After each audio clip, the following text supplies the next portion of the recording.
Now the call is, నేను ఎక్కడికో వెళ్ళిపోవాలి అన్నటువంటి ఈ ఆత్రం ఏదైతే ఉందో, ఇదంతా మాయా, నేను ఎక్కడికో వెళ్ళిపోతాను అనేటటువంటి ఆత్రం ఏదైతే ఉందో దాన్ని పక్కన పెట్టి ఈ ప్రపంచాన్ని నేను ఏ విధంగా, ఈ నియో ప్లాటోనిస్టిక్ ఎస్కేపిజం విడిచిపెట్టి ఏ విధంగా నేను ఈ ప్రపంచానికి ఆశీర్వాదకరంగా మారాలి, ఇక్కడున్నటువంటి సంబంధాలపైన ఫోకస్.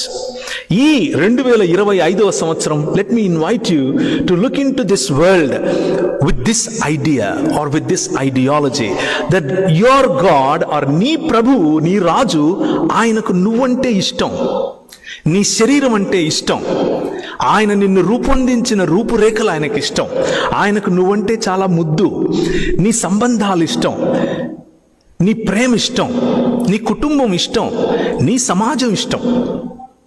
ఆయన చేసినటువంటి ఈ భూమి ఆకాశములు అనే సృష్టిని ఆయన మంచిది మంచిది మంచిది అన్నాడు.